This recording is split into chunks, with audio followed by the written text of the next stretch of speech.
Hello बच्चों, मैं हूं मनीष दुबे और मैं फिर एक बार आपके सामने लेके आया हेनरी लॉ के न्यूमेरिकल क्वेश्चन। और ये बहुत ही इम्पॉर्टेंट क्वेश्चंस हैं और इसमें बच्चों को बड़ी प्रॉब्लम रहती है। तो आई डोंट थिंक सो कि अब ऐसी कोई प्रॉब्लम आएगी। इसे ध्यान से देखिए।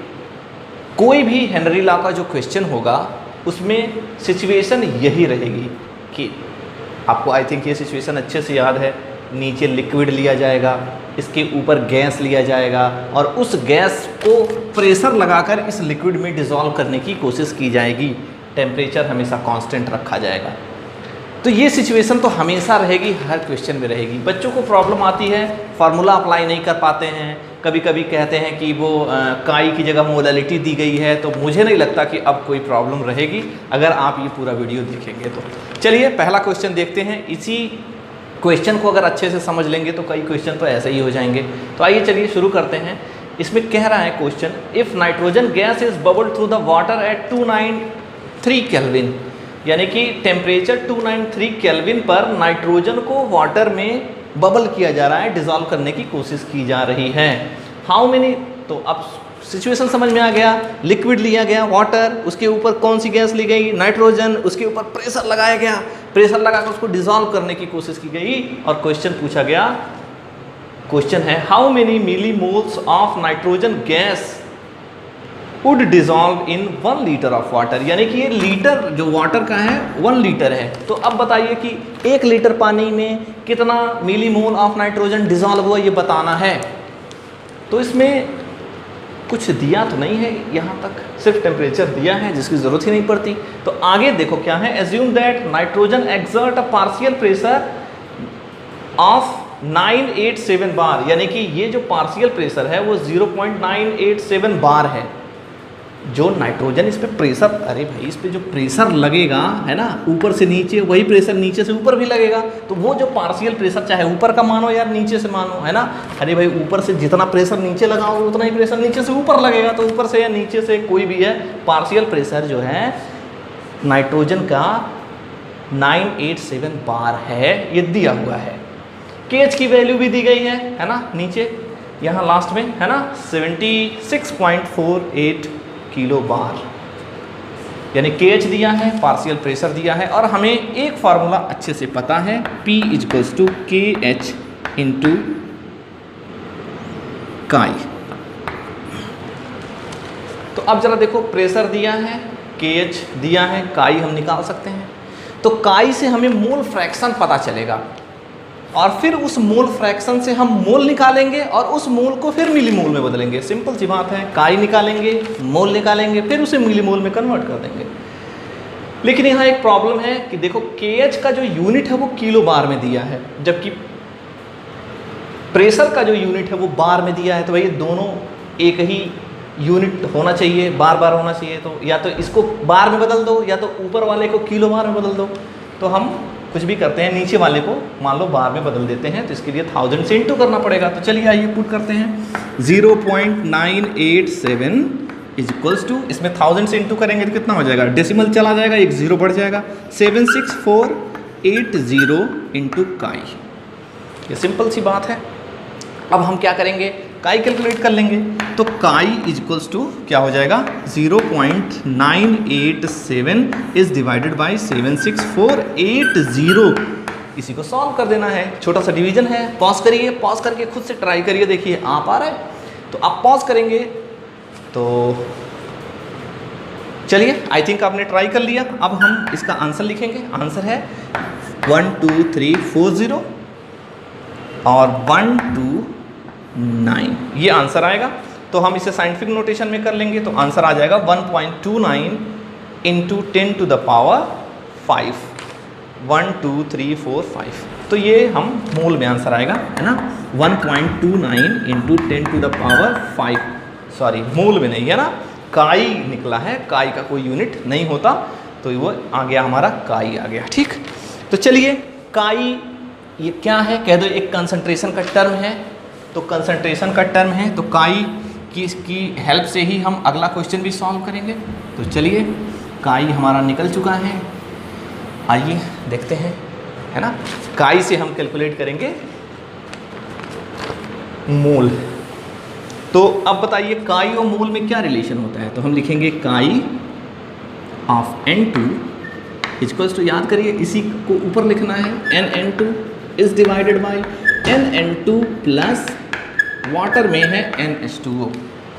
अब आपको देखो एक दो चीज़ें यहाँ पर हैं जिसे आपको बार बार यूज़ करना है, ध्यान रखना है कि अब जैसे समझो मान लो एक वैल्यू है 1, अब हम इसमें एक छोटी सी वैल्यू ऐड करते हैं। कितनी छोटी, कह दो बहुत छोटी, 0.0000 है ना, 4 बार 1 2 3 ये वैल्यू ऐड करते हैं। तो कह दो 1 के कंपैरिजन में ये वाली वैल्यू बहुत छोटी है। जैसे 1 को मुझे मान लो और इसे मान लो मक्खी। अब कहा जाए कि मेरा जो वज़न है और मेरे ऊपर एक जो है मक्खी बैठ गई है, तो इसका मतलब मेरा वज़न बढ़ जाएगा। कह दो मक्खी को कि मास को हम निगलेक्ट कर देंगे। कुछ लोग मक्खी का मास जोड़ेंगे, तो भाई इसे ऐड करेंगे कितना आएगा, 1 आएगा। यानी कि अगर हम किसी बड़ी वैल्यू में 1 इसके कंपैरिजन में बड़ी वैल्यू है, तो 1 को अगर हम छोटी वैल्यू में ऐड करेंगे तो आंसर वही आएगा।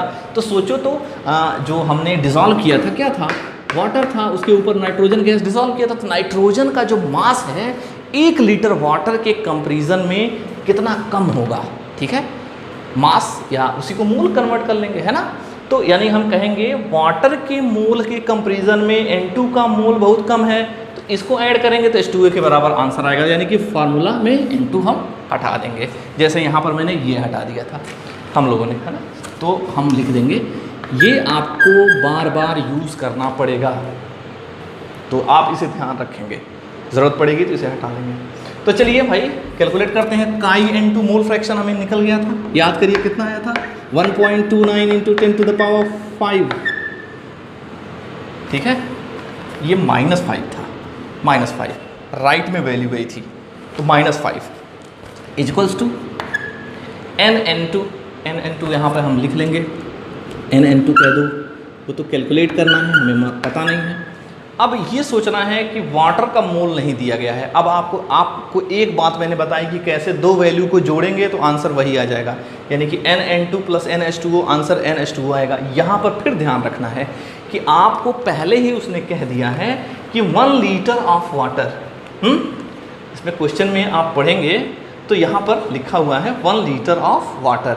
तो इस 1 लीटर ऑफ वाटर को जब मास में कन्वर्ट करते हैं तो 1 किलोग्राम या 1000 ग्राम आता है। तो इसका मूल नहीं पता चल जाएगा, अरे भैया 1000 ग्राम मास वाटर का लिया गया है, इसको 18 से डिवाइड कर देंगे, कितना आ जाएगा 55.56, ये आंसर आ जाएगा, है ना, ये मूल है। तो हम यहाँ पर क्या पुट कर देंगे 55.56, ये हमारा आंसर है। अब हम NN2 कैलकुलेट कर लेंगे, तो क्या आ जाएगा 1.29 × 10⁻⁻5 × 55.56। इसी को सॉल्व कर लेंगे, आंसर मैंने करके रखा हुआ है, आएगा 71.67 × 10⁻5 मोल में आंसर आएगा, ये मोल में आएगा। तो इसी को मिली मोल में कन्वर्ट करेंगे, तो वही है 10⁻3 का वो कर देना है। तो क्या आ जाएगा 71.67 × 10⁻3, इसमें से कम हो जाएगा 2। अब ये आंसर किस में आ गया, मिली मोल में, ये हमारा आंसर है। एक काम और कर सकते हैं कि हम ये 10⁻2 को हटा दें और डेसिमल को 2 पॉइंट इधर ला दें, तो हो जाएगा 0.716 मिली ये हमारा आंसर हो जाएगा। तो ऐसे हम क्वेश्चन को सॉल्व कर लेंगे। यानी कि सोचो हमने क्या किया, हमेशा जितने भी क्वेश्चंस होंगे, एक लिक्विड होगा, उसके ऊपर एक गैस होगा, उसमें KH दिया रहेगा, है ना, KH नहीं दिया है तो समझो बाकी 2 चीज़ें दी गई रहेंगी, तो उसी हिसाब से हम इसे कैलकुलेट करेंगे। अब सोचो अगला क्वेश्चन कैसा होगा, अगले में क्या दिया जाएगा। तो आओ चलो देखो अगला क्वेश्चन क्या है। तो ये रहा हमारा नेक्स्ट, हमारा ये है जिसमें H2S के बारे में बात की गई है और बताया गया है कि H2S एक टॉक्सिक गैस है जिसकी जो स्मेल होती है वो रॉटन एग की तरह होती है और उसे क्वालिटेटिव एनालिसिस में यूज़ किया जाता है। तो ये फर्स्ट 3 लाइन का कोई मतलब नहीं है। बाकी में कह रहा है ये अगला जो if the solubility of H2S in water at STP is, अब कह रहा है कि अगर सॉल्युबिलिटी H2S का कितना है 0.195 m।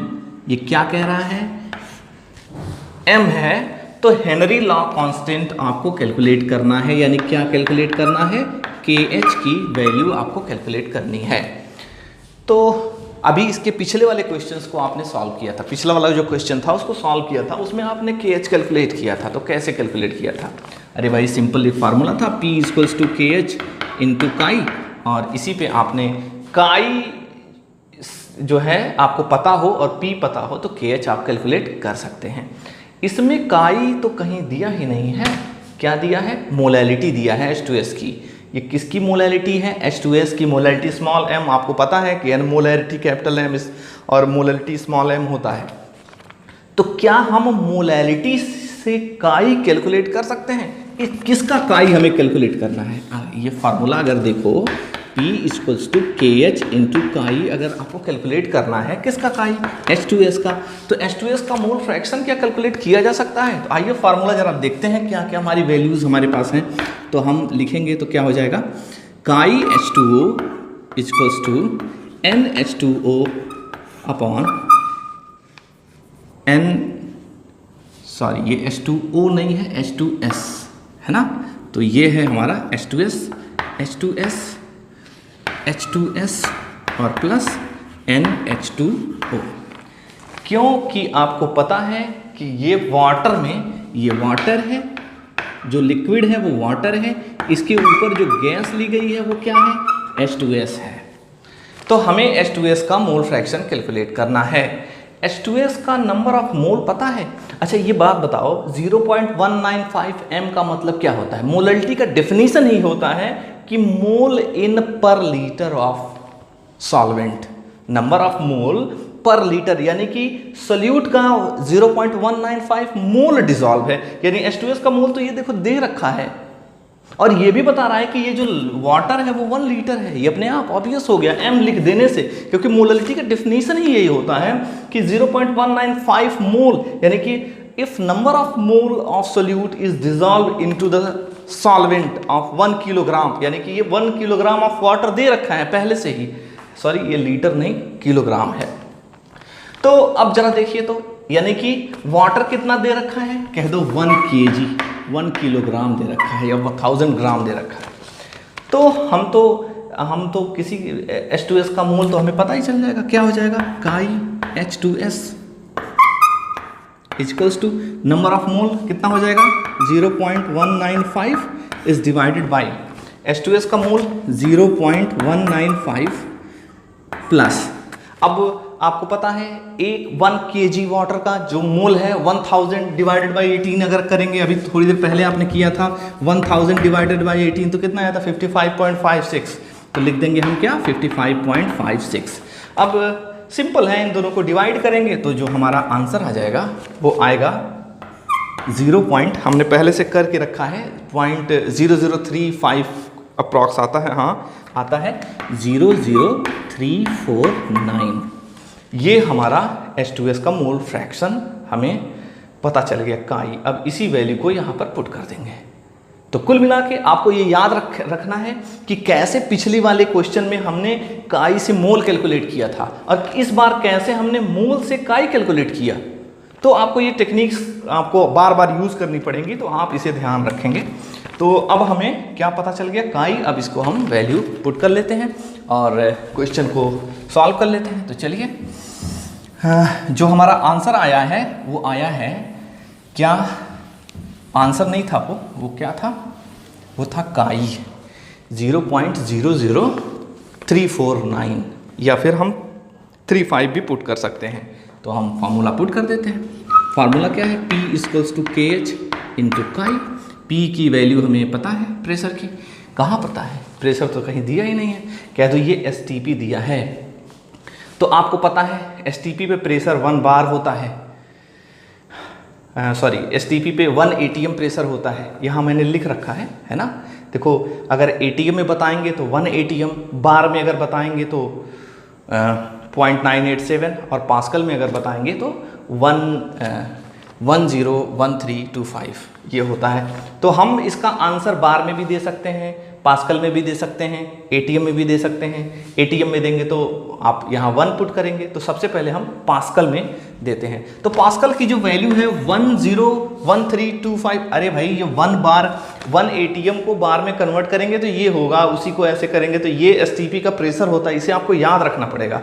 अभी तो ये मैंने 3 लिखा है, एटीएम लिखा है, बार लिखा है, पास्कल लिखा है, अभी टार भी होगा, इसे हम टार में भी बदल सकते हैं। तो अभी तो फिलहाल इन 3 से काम चलाते हैं, है ना।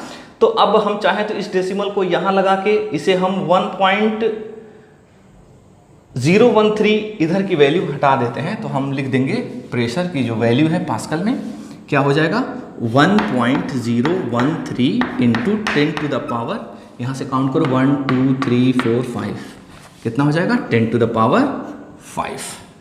ये प्रेशर है, KH हमें कैलकुलेट करना है, काई हमें पता है, याद है काई कितना आया था, 0.00349, ये थी हमारी वैल्यू। तो हम इससे हम KH को कैलकुलेट कर सकते हैं। KH equal to 1.013 into 10 to the power 5 is divided by 0.00349। हाँ, एक और बात, कुछ लोग यहाँ पे 35 पुट करते हैं, तो कुछ आंसर थोड़ा मोड़ा चेंज आएगा। इसका जो आंसर है वो 2.9 के आसपास आएगा। हाँ, 2.9 into 10 to the power 7 pascal में आंसर आएगा। तो ये है हमारा इस KH से, इसे आप कैलकुलेट कर सकते हैं। मैंने क्या कहा 2.9 के into 10 to the power 7 answer आएगा। 10 टू पावर 7 भी आ सकता है। 10 टू पावर 7 पावर तो जो है ये वाला हिस्सा मैंने कहा 2.9 इंटू 10 टू द पावर 7, ये है हमारा आंसर पास्कल में। तो ये 10 टू पावर 7 वाला तो सबका आंसर आएगा। यहाँ पर 2.9 आएगा, कुछ लोग का 2.89 आएगा, 2.9 के आसपास आंसर आएगा, क्योंकि कुछ लोग यहाँ पर 35 पुट करेंगे, तो उसी हिसाब से आप इसका आंसर देख लीजिएगा। कंडीशन अप्लाइड है ना, यहाँ मैं स्टार लगा देता हूँ। तो ये तो एक आंसर आया। क्या इसका दूसरा भी आंसर आएगा? क्या हम बार में कैलकुलेट कर सकते हैं? बिल्कुल कैलकुलेट कर सकते हैं। तो बार में कैलकुलेट करेंगे तो प्रेशर हमें बार वाला लिखना पड़ेगा। कैसे? तो उसे भी देख लेते हैं, है ना। क्या लिख देंगे? कोई बड़ी बात नहीं, आप खुद भी कर सकते हैं। P equals to KH into काई।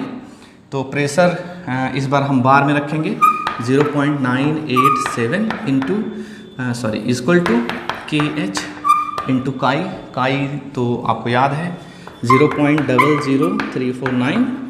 अब इसी से हम KH कैलकुलेट कर लेंगे। तो KH कैलकुलेट करेंगे तो आएगा हमारा 0.987 इज डिवाइडेड बाई 0.00349। इसको सॉल्व करने पे 282 आता है ना। ये आंसर मैंने लिख रखा है पहले ही, याद भी हो गया है ना। तो आप भी कोशिश करिए कि टेक्स्ट बुक के सारे क्वेश्चंस की सिचुएशंस याद हों कि क्या दिया था, क्या पूछ रहा था। अगर ऐसा हो जाएगा तो आप अपना बोर्ड्स का भी क्वेश्चन कर लेंगे और आपका कॉन्सेप्ट भी बहुत अच्छा होगा। कई बार तो जो है टेक्स्ट बुक के क्वेश्चन एग्जैक्टली वैसे ही पूछ दिए जाते हैं बिना किसी चेंज के, है ना।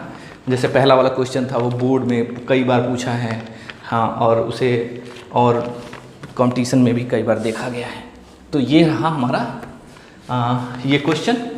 अब हम अपना नेक्स्ट क्वेश्चन सॉल्व करेंगे। चलिए, तो हमारा ये क्वेश्चन है। इतना तो हमें एक्सपीरियंस हो ही गया होगा कि जो किसी भी क्वेश्चन में हेनरी लॉ के एक लिक्विड होगा, है ना, इसमें कोई गैस को हम डिसॉल्व करेंगे और इसी से रिलेटेड क्वेश्चन होंगे। तो चलिए आइए इसमें भी देखते हैं। Henry law constant for CO2 in water is 1.67 into 10 to power 8 pascal. यानी कि सबसे पहले इसने KH दे रखा है CO2 का, है ना। Henry law constant for CO2 in water is 1.67 into 10 to the power 1.67 into 10 to the power 8 pascal. पिछले वाले क्वेश्चंस आपने कर लिए हैं, तो आई थिंक आपको एक्सपीरियंस हो गया होगा। चलिए दिमाग लगाते हैं, कोशिश करिएगा कि पॉज करके खुद ही ट्राई करिए, अदरवाइज तो हम कर ही रहे हैं। तो 1.67 इंटू 10 टू पावर 8 पास्कल है, ये हमारा KH है। आगे क्या दिया गया है calculate the quantity of CO2। इसमें क्वांटिटी कैलकुलेट करनी है CO2 की, इसमें मोल नहीं बताना है। मोल के सहारे हम मास बताना है, कितना ग्राम में आंसर बताना पड़ेगा, यानी कि मोल पहले निकालेंगे फिर हम मास निकालेंगे। तो चलिए आइए देखिए, calculate the quantity of CO2 in 500 ml of soda water when packed. अब देखो इसमें जो वाटर लिया गया है, वाटर वो कितना लिया गया है, 500 ml, ये है 500 ml वाटर लिया गया है। यहाँ पर जो गैस का प्रेशर है, ये जो प्रेशर लगाया गया है P इक्वल्स टू कितना है, 2.5 ATM है ना। टेम्परेचर 298 पे हो रहा है, हालांकि उसे लिख दें, है ना, 298 केल्विन टेम्परेचर, हालांकि इसका कोई मतलब नहीं है ना। तो अब हमें क्या करना है, क्वेश्चन हमारा है calculate the quantity of CO2, यानी कि हमें पिछले वाले की तरह पहले मोल फ्रैक्शन कैलकुलेट करेंगे। मोल फ्रैक्शन और हमारा जो फार्मूला था क्या, P equals to KH into chi. तो हमें सबसे पहले क्या कैलकुलेट, प्रेशर दिया हुआ है, ATM में दिया है कह दो। KH क्या हमें पता है, कह दो KH हमें ये दिया हुआ है, तो हम क्या करेंगे, काई कैलकुलेट कर लेंगे। आइए देखिए, तो अब एक और बात है कि हम जब वैल्यू पुट करेंगे तो देखो KH यहाँ पास्कल में दिया हुआ है और यहाँ पर ये ATM में है, तो हमें या तो इसको पास्कल में बदल लो या पास्कल को ATM में बदल लो। तो हमें तो पता है कि 1 ATM जो होता है कितना पास्कल होता है, क्या आपको याद है, अभी थोड़ी देर पहले आपने पढ़ा 101325, ठीक है। तो इसी को हमने कह दिया था 1.013 into 10 to the power 5 pascal, यानी कि हमें क्या करना है, इसमें ATM को पास्कल में बदलने के लिए, है ना, 1.013 into 10 to the power 5 pascal से इंटू कर देना है। तो हम अब इसे पुट करेंगे, तो हमें काई कैलकुलेट करना है, यहाँ से काई कैलकुलेट करना है। तो हम लिखेंगे काई CO2 equals to P upon KH। Pressure हमारे पास कितना है, 2.5 into 1.013 into 10 to the power 5 is divided by KH की वैल्यू कितनी है, 1.67 into 10 to the power 8। Simple है, काई निकल गया, इससे हम काई कैलकुलेट कर लेंगे। तो काई कैलकुलेट करेंगे तो हमारा आ जाएगा 1.517 इंटू 10 टू द पावर -3। ये आप चाहें तो इसे जो है पॉज करके खुद से ही ट्राई कर लिया करिए, है ना। तो ये हमारा आंसर आया, काई निकल गया। तो अब हमें काई पता चल गया। अब सोचिए काई से हमें क्या पता करना है, मास। ऐसा क्वेश्चन हमने पहले सॉल्व किया है ना। पहला वाला क्वेश्चन आप याद करिए जिसमें नाइट्रोजन का मिली मोल आपने कैलकुलेट किया था। तो पहले मोल कैलकुलेट किया था, तो यहाँ पर मोल, वहाँ पर क्या किया था आपने, मोल कैलकुलेट करके मिली मोल कैलकुलेट किया था। यहाँ पर हम सीधे मोल से मास कैलकुलेट कर लेंगे। तो जो आंसर आया है वो आपको याद है ना, मैंने लिख रखा है 1.517 इंटू 10 पावर 3। तो हम क्या निकालेंगे, काई CO2 equals to NCO2 divided by NCO2 और प्लस NH2O, है ना। हम चाहें तो इसे निगलेक्ट भी कर सकते हैं, लेकिन फिलहाल तो हम नहीं करने वाले, है ना। जब ऐसी कोई प्रॉब्लम आएगी तो बताइए, NCO2 निकला है, नहीं, तो यहाँ पर भी हम कर लेते हैं ना, NCO2 हटा देते हैं। तो आइए चलिए, काई ऑफ CO2 निकल गया है, कितना है 1.517 इंटू 10 टू द पावर 3 -3। ये अब क्या करना है,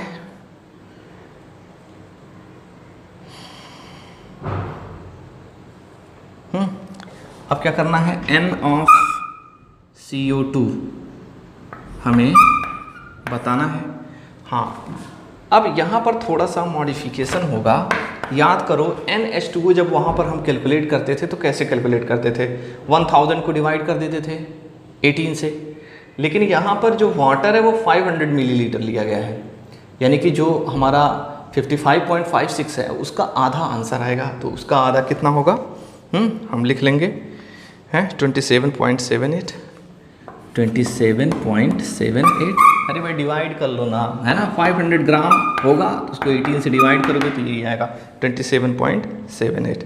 तो आप, है ना, n यानी कि n ऑफ CO2 कैलकुलेट कर लीजिए, कितना है 1.517 इंटू 10⁻³ कुछ लोग तो आंसर भी ला दिए होंगे, है ना, पॉज करके इसका आंसर खुद से ट्राई करिए, इंटू 27.78। तो जो आंसर आएगा वो आएगा, चलिए निकालिए, 42.14 इंटू 10⁻³ ये हमारा आंसर आया मूल में। लेकिन हमें मूल नहीं बताना है, क्वेश्चन है कैलकुलेट द क्वांटिटी, ध्यान रखना है, इसे क्वांटिटी पूछ रहा है तो हम इसे क्वांटिटी कैलकुलेट करेंगे तो मूल को मास में बदल लेंगे, है ना। तो फार्मूला वही जाना पहचाना भूली बिसरी, है ना, याद करिए कौन सा फार्मूला, फार्मूला है हमें निकालना है, मोल का फार्मूला क्या होता है, number of mole equals to given mass upon molar mass, ठीक है। तो मोल हमारा जो निकला था वो क्या था, 42.14 into 10⁻³ is equals to given mass calculate करना है, मोलर मास 44 है CO2 का। तो W equals to 42.14 into 10⁻³ into 44। तो इसी को कर लीजिए, आंसर ला दीजिए, इंटू करिए, है ना, आंसर ट्राई करिए। ओके, तो ये रहा हमारा हेनरी लॉ का एक क्वेश्चन। कुछ और क्वेश्चंस करते हैं। ये हमारा नेक्स्ट क्वेश्चन है जिसमें partial pressure of ethane over a solution containing 6.65 ग्राम। अरे भाई इतना क्वेश्चन तो सॉल्व करते करते आपको इतना एक्सपीरियंस तो हो ही गया होगा कि हमें ये इस तरह का सिस्टम लेना है जिसमें एक लिक्विड है और इस लिक्विड में हमें कोई गैस सॉल्व करना है, डिज़ोल्व करना है। तो इसमें जो गैस है वो गैस कौन सी गैस है, इथेन है ना। यहाँ मैं लिख देता हूँ C2H6, ये इथेन गैस है और इसको वाटर में डिज़ोल्व किया जा रहा है, ठीक है। तो partial pressure of ethane over a solution containing 6.56 into 10⁻³ gram of ethane. अब इसमें जो इथेन है, जो ये सॉल्यूशन बनेगा, अरे भाई इसे जब प्रेशर लगाकर जब हम इसे डिज़ोल्व करेंगे तो इथेन इसके अंदर डिज़ोल्व होगा। तो कह रहा है कि जो इथेन है उसका मास दे रहा है, क्या दे रहा है, 6.56 इंटू 10⁻³ ग्राम, ये मास दे रहा है ऑफ इथेन इज़ 1 बार। इसका जो पार्शियल प्रेशर है वो कितना है, 1 बार है। तो सिस्टम आपको समझ में आ गया है भाई, इथेन ऊपर से रखा गया है, नीचे वाटर है, इथेन का जो प्रेशर है वो 1 बार है और जो इथेन सॉल्यूशन में डिज़ोल्व हुआ है उस इथेन का जो मास है वो कितना है, 6.56 है। अब कह रहा है इफ़ द सॉल्यूशन कंटेनिंग कह रहा है कि अगर ये solution 5.00 into 10⁻² gram of ethane then what will be the partial pressure of the gas. अब कह रहा है कि अगर ये सॉल्यूशन है ना, इस सॉल्यूशन में ये इथेन है C2H6, ये कह रहा है कि इसमें जो मास है वो बदल दिया जाए, यानी कितना कर दिया जाए, 5.00 इंटू 10⁻² ग्राम। कुल मिला के ऐसे समझो 6.56 इंटू 10⁻³ का पार्शियल प्रेशर इतना है, तो इतने ग्राम का पार्शियल प्रेशर कितना होगा। तो इसे हम कैसे सॉल्व करेंगे, तो इसके लिए एक रिलेशन है, उसे थोड़ा ध्यान रखिएगा।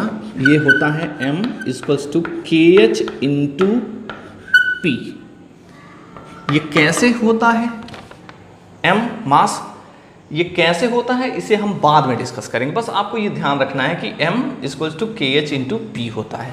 तो देखो पहले वाले सिस्टम के लिए M की जगह पे हम इसका मास रखेंगे तो कितना हो जाएगा, हो जाएगा हमारा, इसे हम इधर करते हैं, इधर, तो 6.56 इंटू 10⁻³ अरे फॉर्मूला हमारा है, फिर से देखो M equals to KH into P। तो हमने ये रख दिया है ना, KH हमें नहीं पता है और पार्शियल प्रेशर P कितना है 1 बार है, 1 बार है, इसे पुट कर दिया भाई, जो रखा है उसको हमने रख दिया। अब दूसरे वाले के लिए हम इसे पुट करेंगे, तो ये इक्वेशन 1 बना लेते हैं, suppose that this is equation 1। यही फॉर्मूला इसके लिए भी अप्लाई करेंगे, तो क्या हो जाएगा 5.00 into 10⁻² is equals to KH into P। भाई इसका प्रेशर तो दिया नहीं है, इसका प्रेशर तो हमें बताना है। अब हम क्या करेंगे, ये दो इक्वेशन हमारे बन गए हैं, जिसमें पहले वाले में 6.56 इंटू 10⁻³ है और दूसरे में 5.00। अब हम इसको कंपेयर कर लेते हैं दोनों को, तो लिख देते हैं कंपेयर इक्वेशन 1 एंड 2। तो इन दोनों को हम कंपेयर करेंगे तो हो जाएगा 6 कर लेते हैं 6.56 इंटू 10⁻³ इज डिवाइडेड बाई दूसरे वाले का 5.00 into 10⁻² is equals to KH is divided by KH into P। क्योंकि भाई देखो जो KH है हेनरी लॉ का कांस्टेंट, टेम्परेचर दोनों का एक ही है, तो एक ही है, नहीं दिया है तो एक ही है, तो हम कहेंगे दोनों का KH इक्वल होगा, है ना। तो अब हम इसे सॉल्व कर देंगे, तो P इक्वल्स टू क्या आ जाएगा, यहाँ सॉल्व कर दीजिए। P इक्वल्स टू अब तो आप कैलकुलेट कर सकते हैं, इसको उलट दीजिए 5.00 into 10⁻² is divided by 6.56 into 10⁻³ equals to. Solve करिए, पॉज करके आंसर बताइए कितना होगा। इसको सॉल्व करने पे जो आंसर आएगा वो आएगा 0.7621 इंटू 10⁻⁻1। तो इसको हम 7.62 कर देंगे, है ना। आंसर किस में आएगा, किस यूनिट में आंसर आएगा भाई, इससे तो बार में लिया गया तो वो बार में होगा, है ना, बार में होगा। अब हम चाहें तो इसे भी अलग अलग यूनिट में कर सकते हैं ना, क्योंकि ये 1 बार में दिया हुआ है तो हमने 1 बार रखा है, लेकिन अगर हम इसे चेंज कर देंगे इसके करीब 1.013 इंटू 10⁵ पास्कल में आ जाएगा, ठीक है। हम इसे उसी हिसाब से चेंज भी कर सकते हैं, लेकिन यहाँ पे आंसर हमने बार में लाया है। तो इस तरह से ये एक क्वेश्चन था। ये रिलेशन जो है आप याद रखेंगे, m equals to KH into P, m की जगह m को पुट किया गया है, ठीक है। ये कैसे होता है इसे हम बाद में डिस्कस करेंगे। तो ये है हमारा, इसे याद रखिएगा क्योंकि ये कभी भी जो है ये इससे पहला आपका पढ़ सकता है, बोर्ड में भी आ सकता है और आपके कंपटीशन में भी ये आ सकता है। तो ये तो हुआ हमारा ये क्वेश्चन। अब चलिए एक और क्वेश्चन सॉल्व करते हैं। तो ये हमारा नेक्स्ट क्वेश्चन है, छोटा सा क्वेश्चन है, इसलिए इस छोटे से क्वेश्चन को सॉल्व करिए पॉज करके। आई थिंक आपने इसे सॉल्व कर लिया होगा। तो आइए देखिए इसमें क्या क्या दिया गया है, क्या क्या पूछ रहा है। सीधे सीधे क्वेश्चन को खोजते हैं। क्या है, ये है कैलकुलेट द सॉल्युबिलिटी ऑफ, ये 1 2 3 4 लास्ट में, calculate the solubility of methane in benzene at 29, यानी कि क्या पूछ रहा है, सॉल्युबिलिटी पूछ रहा है। अगर आप धीरे से ऐसे डायरेक्ट कॉमन सेंस लगाएं तो आप सॉल्युबिलिटी पूछ रहा है, तो सॉल्युबिलिटी का क्या मतलब है। तो आपने क्या पढ़ा था, कंसंट्रेशन ऑफ सॉल्यूशन। सॉल्युबिलिटी का क्या मतलब था, कंसंट्रेशन ऑफ सैचुरेटेड सॉल्यूशन। तो कंसंट्रेशन में कौन सा कंसंट्रेशन, तो हम किसी भी याद करिए जब हमने वो पढ़ाया था तो क्या पढ़ाया था आपको कि कंसंट्रेशन किसी भी टर्म में दिया जा सकता है। तो हम कंसंट्रेशन का कौन सा टर्म यूज करते हैं, मोल फ्रैक्शन। अरे भाई यही तो पढ़ते हैं, P equals to KH into chi. क्या ये कंसंट्रेशन नहीं है, ये भी तो कंसंट्रेशन टर्म ही है। काई में भी तो कंसंट्रेशन को हम रिप्रेजेंट कर सकते हैं। तो आइए चलिए देखिए इसमें क्या दिया है, प्रेशर दे दिया है ना, हेनरी लॉ कांस्टेंट दिया है। Henry law constant for the molarity of methane benzene is, Henry law constant कितना दिया है, 4.27 इंटू 10⁵।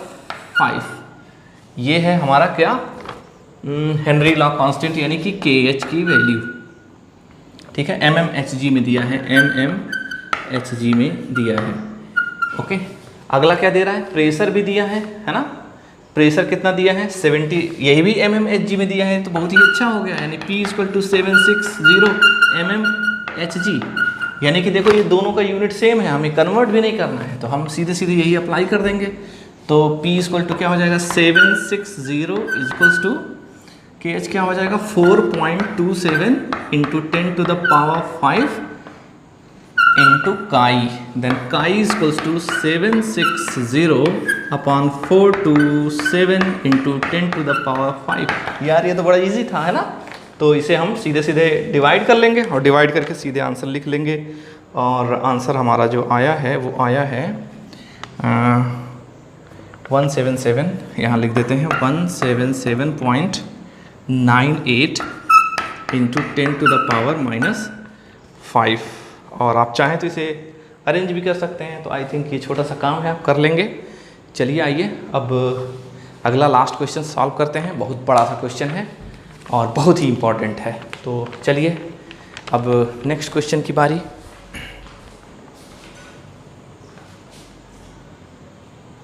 तो ये है हमारा लास्ट क्वेश्चन इस टॉपिक का। तो क्वेश्चन आपको दिखाई दे रहा है, आप उसे पढ़िए। The air is a mixture of gases, कह दो हमें अच्छे से पता है कि एयर मिक्सचर ऑफ गैस है।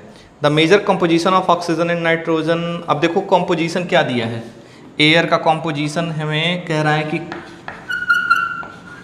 कंपोजिशन में क्या दिया है, O2 कितना दिया है 20, O2 और N2 दोनों दिया है। तो O2 कितना दिया है कह दो 20% और ये कितना दिया है 79%, ठीक है। And at 298 kelvin the water is in equilibrium with air pressure of 10 atm। यानी कि इन दोनों को डिज़ोल्व किया जा रहा है। ये जो टोटल प्रेशर इसका आ रहा है कितना आ रहा है 10 atm। ध्यान रखना है इन दोनों को मिला के प्रेशर है 10 atm, है ना। मतलब कि ये टोटल प्रेशर है, नॉट पार्शियल प्रेशर। ओके, तो सबसे पहले हमें ये 20% है, ये 79% है। आगे देखते हैं। The water is in equilibrium, air pressure is 10 at 298 if the Henry law constant for the oxygen and nitrogen are this and this.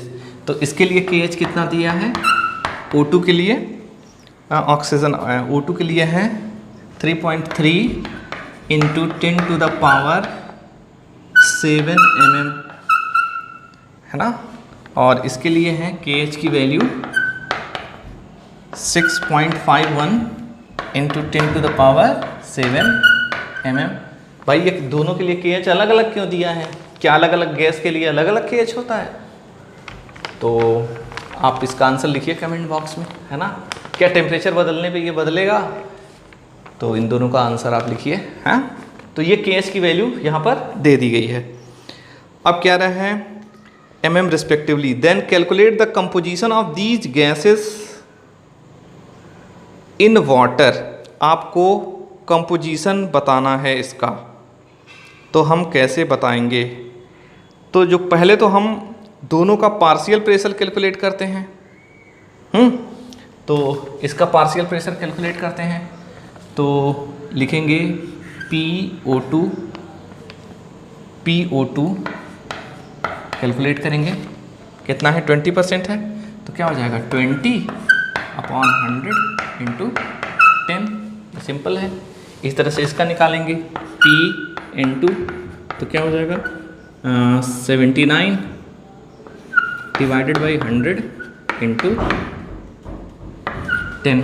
तो इसे कैलकुलेट करेंगे तो इसका आंसर कितना आ जाएगा भैया 2 आ जाएगा, और इसका आंसर आएगा 7.9। तो ये हमारा ये आंसर आया ATM में। किसमें? ATM में। तो और आपको पता है कि जो KH की वैल्यू mmHg में थी, mm में दिया हुआ है, तो हमें इसे mm में कन्वर्ट करना पड़ेगा। तो याद करिए mm में कन्वर्ट करने के लिए कितने से इंटू करते हैं 760 से, है ना। तो इसे हम क्या कर लेंगे 2 इंटू 760, जो आंसर आएगा वो ATM में आएगा 7.9 इंटू वही 760।